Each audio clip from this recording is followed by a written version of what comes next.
کیا اگلے چند دن پاکستان کے لیے سب سے خطرناک ثابت ہو سکتے ہیں؟ کیوں؟ کیا ہوئی؟ بڑی خبر دے، پاکستان نے امریکہ سے 10 ارب ڈالر کی مالی سہولت مانگ لی ہے۔ بھیکاری کشکول پاکستان نے اتنا بڑا منہ کھول کے امریکہ سے 10 ارب ڈالر ہی مانگ لیا ہے۔ سے آنکھیں کھولی ہیں، یہی سننے کو مل رہا ہے۔ یقین کریں، غریب آدمی 2 وقت کی روٹی کو ترس گیا ہے۔ پاکستان نے بالآخر امریکہ سے قرضہ مانگ لیا۔ پاکستان نے امریکہ سے جو پیسے مانگے ہیں وہ 10 ارب ڈالرز ہیں۔ ہم نے آپ لوگوں کے درمیان مذاکرات کروا دیے، اگر آپ ہمیں 10 ارب ڈالر دے دیں تو مطلب ابھی تک تو ہم کہہ رہے تھے امن کے دائی، امن کے پیامبر، ہم یہ باتیں کر رہے تھے۔ اب ہم کہہ رہے ہیں ہم نے بڑا اچھا کردار ادا کیا، اگر آپ 10 ارب ڈالر دے دیں تو۔ اور میں نے یہی کہا، جب میں آیا ہوں تو آپ سمجھیں گے شاید یہ مانگنے آیا ہے، میں مانگنے نہیں آیا لیکن مجبوری ہے۔ میں آیا ہوں تو آپ سمجھیں گے شاید یہ مانگنے آیا ہے، میں مانگنے نہیں آیا لیکن مجبوری ہے۔ اس کی بڑی بھاری قیمت امریکہ وصول کرے گا۔ قیمت تو وہ وصول کرتا ہے نا، امریکہ کسی کو فری لنچ نہیں دیتا۔ 10 ارب ڈالر کی بہت بھاری قیمت ان کو چکانی پڑے گی۔ دنیا اس کو کیسے دیکھتی ہے؟ کئی لوگ کہیں گے کہ جناب یہ تو انہوں نے تو قیمت مانگ لی ہے اپنی۔ دس از دا پوائنٹ کہ جناب انہوں نے تو اپنی قیمت مانگ لی ہے۔ سب سے پہلے تو ناظرین، پاکستان نے بالآخر امریکہ سے قرضہ مانگ لیا۔ پاکستان نے امریکہ سے جو پیسے مانگے ہیں وہ 10 ارب ڈالرز ہیں، اور یہ پاکستان اپنے زر مبادلہ کے ذخائر کے اندر رکھنا چاہتا ہے تاکہ پاکستان کے اندر تھوڑا سا استحکام آ جائے، اور باقاعدہ پاکستان نے امریکہ سے اس کی درخواست کر دی ہے، اور یہ خبر اب اخبارات کے اندر چھپ بھی گئی ہے۔ امریکی وزیر خزانہ کو 5 سال کے لیے پاکستان نے درخواست کی ہے کہ ہمیں یہ مالی سہولت دی جائے، اور ہمارے زر مبادلہ کے ذخائر جو ہیں ان میں کوئی تھوڑا اضافہ ہو جائے گا، اس سے پاکستان کے اندر روپے کی جو صورتحال ہے وہ بہتر رہے گی۔ اب یہ پاکستان امریکہ سے کہہ رہا ہے۔ دیکھیں، یہ جو سرکار آئی ہے اس نے ابھی تک کیا کمایا؟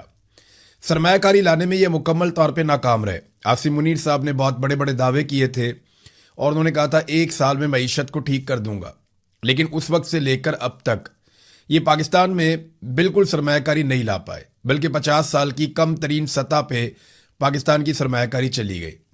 بہت سارے ممالک کے دورے کیے گئے، جتنے دورے کیے گئے، جتنے پیسے ان دوروں پر خرچ کیے گئے، اتنے پیسے بھی یہ ٹولہ پاکستان میں نہیں لا پائے۔ تو نالائکی اور نکمے پن کا ایک نیا ریکارڈ ہے جو عاصم منیر صاحب نے اور ان کے ساتھیوں نے، جنہیں وہ لے کر آئے اقتدار میں، انہوں نے ایک نیا ریکارڈ پاکستان میں بنایا۔ اب وہ امریکہ سے پیسے مانگ رہے ہیں۔ اس سے پہلے انہوں نے سعودی عرب سے پیسے مانگے تھے، اور پھر انہوں نے چین سے بھی پیسے مانگے، اور بار بار مانگے۔ نہ صرف مانگے بلکہ ان پیسوں کو جو واپس کرنے تھے وہ رول اوور بھی کروایا، اور بار بار کروایا۔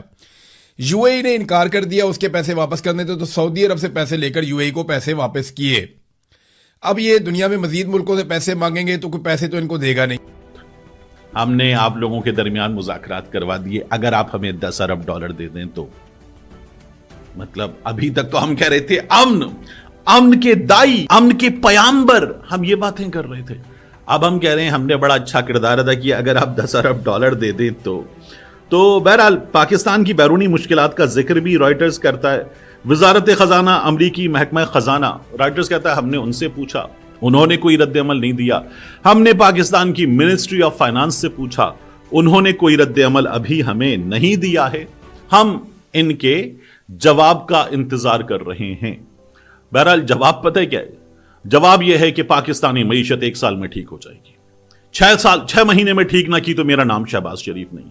ہمارے ہاں 107 ارب ڈالر کی بیرونی سرمایہ کاری اس مد میں اتنے عرصے میں ایسے آ جائے گی۔ ہمارے ہاں یہ معدنیات والا کام یہ گیم چینجر ہوگا۔ ہمارے ہاں اب یہ والا کام یہ گیم چینجر ہوگا۔